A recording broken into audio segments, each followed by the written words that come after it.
আসসালামু আলাইকুম। আশা করি সবাই অনেক ভালো আছো এবং সুস্থ আছো। আজকে আমি তোমাদের মাঝে নিয়ে এসেছি ঢাকা ইউনিভার্সিটির সি ইউনিটের প্রশ্ন প্যাটার্ন কীরকম হতে পারে।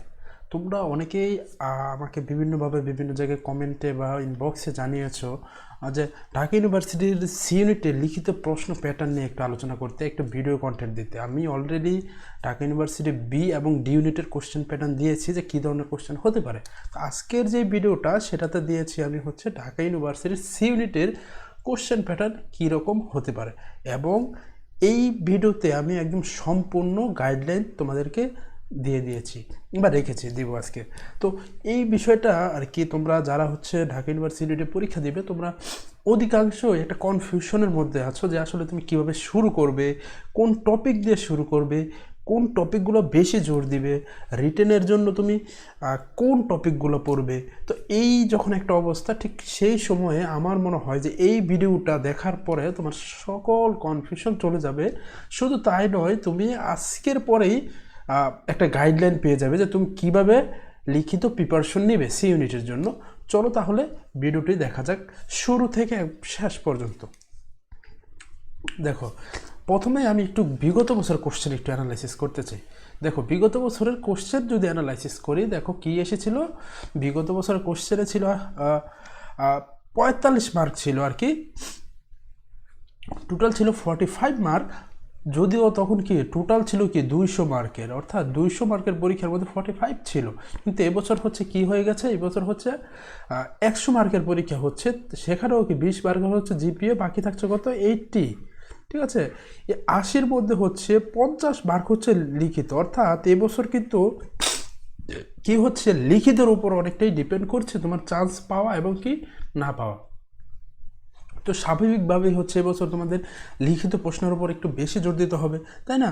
চলো তাহলে দেখা যাক। আগে একটু আমরা বিগত বছর কোশ্চেন অ্যানালাইসিস করি, তারপর আমি দেখাবো কোন টপিকগুলো তুমি এবছর পড়বে, এই টপিকগুলো কোন মানে এই বছরের জন্য কোন টপিকগুলো বেশি গুরুত্বপূর্ণ সেটা আমি একটু পর্যায়ক্রমে তোমাদের দেখাবো। আগে একটু দেখি আমরা বিগত বছরে কী ছিল। দেখো, বিগত বছরে কী ছিল, ওই যে বরাবরের মতোই যেটা আমি সবচেয়ে বেশি ইম্পর্টেন্স দিই সেটা কি ট্রান্সলেশন। দেখো, ঢাকা ইউনিভার্সিটি কী চায়, তারা হচ্ছে দেখতে চায় তুমি হচ্ছে 4-5টা লাইন লিখতে পারো কি না, তুমি হচ্ছে একটা বাংলাকে ট্রান্সলেট করে ইংলিশ করতে পারো কি না, বা ইংলিশকে ট্রান্সলেট করে বাংলা করতে পারো কি না। মানে তোমার জাস্ট কি তোমার মেধা, মানে বেসিক মেধাটা আছে কি না সেটা যারা যাচাই করতে চায়।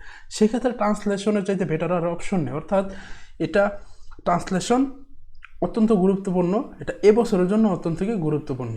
ঠিক আছে, ট্রান্সলেশন ছিল, এবং সেটা কী ছিল, তোমার বাংলা থেকে ইংলিশে ছিল, এবং কি ইংলিশ থেকেও বাংলা ছিল। তার মানে দুইটাই তোমাদের পড়তে হবে। গতবার ছিল পেসেস ট্রান্সলেশন, তো এই সেন্টেন্স ট্রান্সলেশন। এই বছর হতে পেসেস ট্রান্সলেশন আসতে পারে, তো তোমাদেরকে সেভাবেও কি শিখতে হবে। তারপর কি ছিল, শর্ট নোটস যাকে বলে। এই শর্ট নোটসটা না ঢাকা ইউনিভার্সিটির সি ইউনিট বলো সবার একটা খুবই পরিচিত, মানে তারা সবাই শর্ট নোট দিতে যায়। আমরা যারা বিবিএতে পরীক্ষা দিই, ঠিক আছে, বিবিএতে যে পরীক্ষা দিলাম সেখানেও যে 60 মার্ক আমরা হচ্ছে যে ইন্টারনাল পরীক্ষা দিতাম, সেখানেও তারা হচ্ছে একদম শেষে কিছু কোশ্চেন কি এরকম শর্ট নোট দিয়ে দিত। অর্থাৎ মানে তুমি জাস্ট 5-6 লাইনে বা 1 লাইনে ওইটাকে ডিফাইন করতে হবে, এরকম কোশ্চেন। মানে তারা এই কোশ্চেনগুলো খুবই পছন্দ করে আর কি, যেটা আমার মনে হয় আর কি।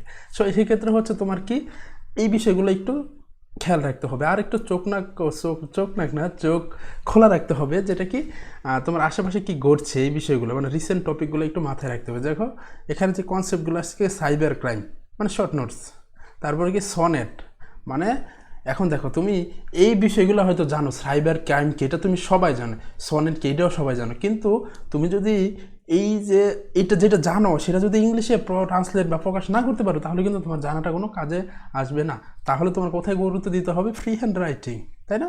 ওকে, দেখো তারপরে কী ছিল, প্রিসাইজ রাইটিং। এটাও কি তোমার একটা গুরুত্বপূর্ণ বিষয়। তুমি মাঝখান থেকে উঠিয়ে দিলে তাহলে কিন্তু হবে না।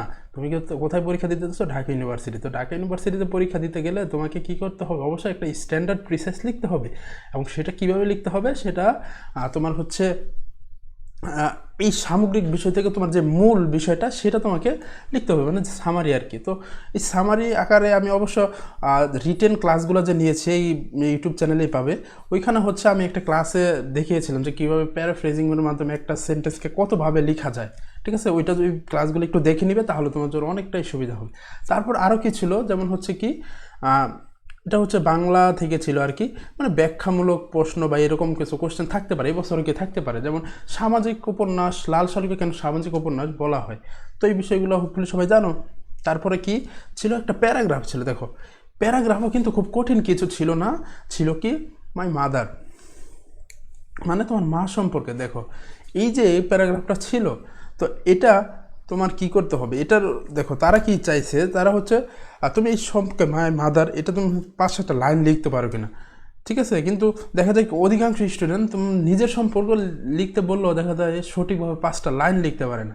এটা কিন্তু তার জন্য কিন্তু খুবই কি বলবো, তাদের জন্য কিন্তু একটা খুবই সমস্যা ক্রিয়েট করে পরীক্ষায়। যত তুমি যদি 5-7টা লাইন নিজের জন্য না লিখতে পারো, অর্থাৎ বা যে কোনো কিছু যদি 5-7টা লাইন নিজে না লিখতে পারো, তাহলে তুমি কিন্তু এটার জন্য পরে খুবই সাফার করতে হবে, ঠিক আছে। তবে এখন থেকে তোমাকে কী করতে হবে, ফ্রি হ্যান্ড রাইটিংয়ের উপর একটু গুরুত্ব দিতে হবে।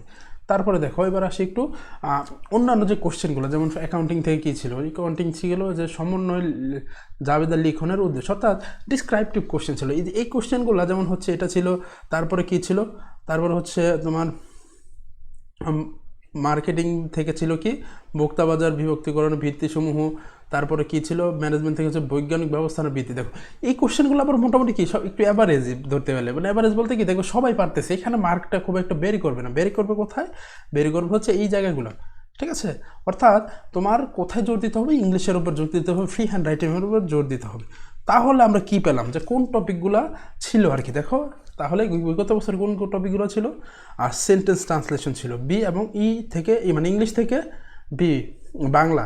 তারপরে কি সেন্টেন্স ট্রান্সলেশন কী ছিল, বাংলা থেকে ইংলিশ, এটা ছিল। তারপর কি ছিল, মানে শর্ট নোটস ছিল আর কি, বিভিন্ন একটা টপিক দিয়ে দিল, যেমন অনলাইন শপিং, ফিমেল এন্টারপ্রেনারশিপ, তারপরে ফিমেল এডুকেশন, ঠিক আছে। এরকম কোনো একটা দিয়ে দিল, আর সেটার উপর তুমি কি 1 লাইন বা 2 লাইন তোমাকে লিখতে হবে। তারপর কী ছিল, একটা প্যারাগ্রাফ ছিল। এই ছিল হচ্ছে গতবার। তারপর এটা ছিল ইংলিশে। তারপরে গত বছর কি বাংলাতে ছিল, জাস্ট একটা কি রচনাও ছিল। তারপর কি ছিল, একটা ব্যাখ্যামূলক প্রশ্ন ছিল, ঠিক আছে, এটা হচ্ছে গতবার।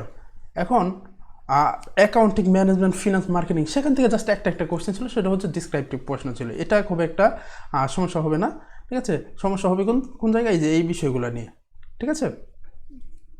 এইখানেই তোমার কি মার্কটা একটু ডিফার করে দেবে। আর এই বছর হচ্ছে কি তোমার মার্ক যেহেতু একটু বেশি, তাই না, আনুপাতিক ভারে কিন্তু এবছর কিন্তু রিটার্নে মার্ক বেশি, স্বাভাবিকভাবে হচ্ছে হয়তো কোশ্চেনের সংখ্যাও বাড়বে, আরও কিছু নতুন টপিক অ্যাড হবে।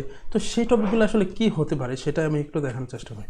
এখন এবছরের জন্য আমার যেটা মনে হচ্ছে, আমার ব্যক্তিগত অভিজ্ঞতা বা থেকে যেই জিনিসগুলো গত বছর যেই টপিকগুলো ছিল সেগুলো তো থাকবেই, ছাড় সাথে আরও কিছু থাকতে পারে, ঠিক আছে। যেহেতু এবছর এসএসসি হয় নাই, সেক্ষেত্রে কি তোমার ইম্পর্ট্যান্ট যেই বিষয়গুলো, সেটা কি সেন্টেন্স ট্রান্সলেশন ইংলিশ থেকে বাংলা, তারপরে সেন্টেন্স ট্রান্সলেশন বাংলা থেকে ইংলিশ, তারপরে কি শর্ট নোটস, মানে এইবারও কি থাকতে পারে, ঠিক আছে।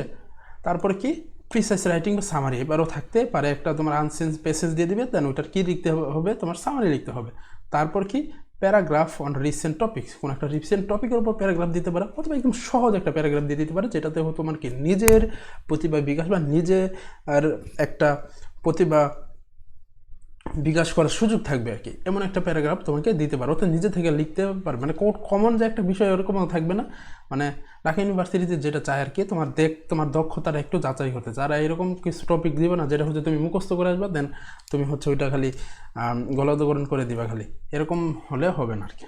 তারপরে কি দেখো গ্রামার, এবছর কি গ্রামারও কিন্তু থাকতে পারে, এটা কিন্তু তোমার মাথায় রাখবে। গ্রামার থেকে কী ধরনের থাকতে পারে, যখন হচ্ছে কমপ্লিটিং সেন্টেন্স থাকতে পারে কি থাকতে পারে হচ্ছে ট্রান্সফরমেশন সেন্টেন্স, ঠিক আছে। তো এই বিষয়গুলো তোমরা যখন পড়ো খুব ভালো করে পড়াশোনা করতে হবে। এই বিষয়ে রাইট ফর্মও বারবার থাকতে পারে, ফিল ইন দ্য ব্ল্যাঙ্কস, ঠিক আছে, এটা থাকতে পারে উইথ ক্লো অথবা উইদাউট ক্লো। তোমাদের যে এইচএসসি সেকেন্ড পার্টে বা ফার্স্ট পার্টে আছে ফিল ইন দ্য ব্ল্যাঙ্ক, ঠিক আছে।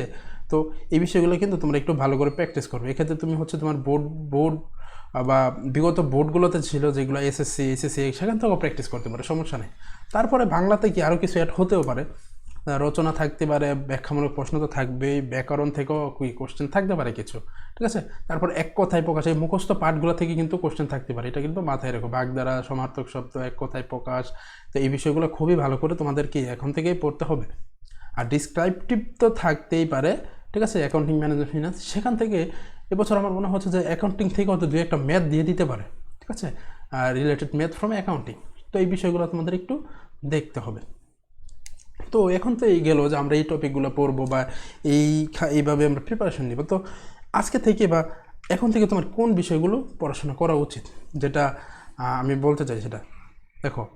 তোমাকে আজকে থেকে ট্রান্সলেশন পড়তে হবে। ট্রান্সলেশন কিন্তু তুমি যদি চিন্তা করো যে আমি 10 দিনে ট্রান্সলেশন শেষ করে দেবো, তাহলে হবে না। ট্রান্সলেশন একটা লং টার্ম প্রিপারেশনের ব্যাপার আছে। ভোকাবুলারি দক্ষতা আজকে থেকে বাড়ানো শুরু করো। তুমি চাইলে প্রতিদিন হচ্ছে ডেইলি স্টার পত্রিকার সম্পাদকীয় পাতাটা পড়তে পারো। তাহলে তুমি কি তোমার মাথায় একটা সেন্টেন্সের মানে স্ট্যান্ডার্ড সেন্টেন্স কীরকম হয় সে বিষয়ে কি তোমার আইডিয়া চলে আসবে। টানা যদি 1 মাস তুমি অন্তত আধা ঘন্টা পত্রিকা পড়ো ইংলিশ, ঠিক আছে, সেক্ষেত্রে তোমার অনেকটা ডেভেলপ হবে আমার যেটা মনে হয়। তারপর হচ্ছে ফ্রি হ্যান্ড রাইটিং, এটা তো অবশ্যই, এটা ছাড়া তো উপায় নেই। ফ্রি হ্যান্ড রাইটিং হচ্ছে তুমি অন্তত যে কোনো একটা টপিক নিয়ে অন্তত 5-7টা লাইন লেখার তোমার ক্ষমতা থাকতে হবে। এক্ষেত্রে হচ্ছে তুমি আমার ক্লাসগুলোর হেল্প নিতে পারো। আমি হচ্ছে অলরেডি 5টার মতো ক্লাস নিয়েছি, আরও ক্লাস নিব এই ফ্রি হ্যান্ড রাইটিংয়ের উপর শুধু। তো এগুলো হচ্ছে তোমরা কি ক্লাসগুলো করতে পারো, খুবই উপকার হবে আমি বলছি। তুমি যদি ক্লাসগুলো দেখো অবশ্যই খুবই উপকার হবে। তারপর আসো কি কিপ আইস ওপেন। তো তোমার এই চোখটা একটু খোলা রাখতে হবে, চারপাশে কি ঘটছে ইনফরমেশন গ্যাদার করতে হবে। আর যেমন করোনা ভাইরাস এই সম্পর্কে ইনফরমেশনগুলো গ্যাদার করতে হবে। এই কতজন মারা গেল, বা যদি তোমার এই রিসেন্ট আপডেটগুলো মাথায় থাকে তাহলে কিন্তু তোমার প্যারাগ্রাফ লিখতে কি তোমার অনেক সহজ হয়ে যাবে। তো হোপফুলি এখন মোটামুটি একটা কি হয়েছে, তোমার একদম গোছানো একটা সিলেবাস হয়ে গেছে। তো আজকে থেকেই তুমি কি প্রিপারেশন শুরু করে দাও, ঠিক আছে, প্রিপারেশন শুরু করে দাও। এবং হচ্ছে আজকে থেকে vocabulary plus translation free hand রাইটিংগুলো একটু এক্সট্রা সময় দেওয়ার চেষ্টা করো। এনিওয়ে আজকে এই পর্যন্তই থাকছে। এবং হচ্ছে তোমার যদি স্লাইডটা প্রয়োজন সেটা হচ্ছে কি তুমি কিন্তু কমেন্ট করতে পারো। এবং হচ্ছে তুমি হচ্ছে কি করতে পারো, তুমি হচ্ছে ডিসক্রিপশনে হচ্ছে একটা টেলিগ্রাম গ্রুপ লিঙ্ক পেয়ে যাবে, সেখান থেকেও কি সংগ্রহ করে নিতে পারো, ঠিক আছে, স্লাইডটা যদি তোমার লাগে আর কি, ঠিক আছে। ওকে, আর সবাই ভালো থাকবে, সুস্থ থাকবে। আর অবশ্যই আরেকটা কথা, সেটা হচ্ছে আমার চ্যানেলটা কিন্তু সাবস্ক্রাইব করে নেবে, কারণ এর পরবর্তীতে হয়তো আরও অনেক ভিডিও আসবে সেই জিনিসগুলো, আবার কোনো একটা টপিক নিয়ে, যে কোনো একটা টপিক নিয়ে সেটা কি ভিডিও থাকতে পারবে। এছাড়া তোমাদের কোনো টপিক নিয়ে যদি ভিডিও লাগে সেটা কি অবশ্যই তুমি কি কমেন্টে জানাতে পারো। ধন্যবাদ সবাইকে, আসসালামু আলাইকুম।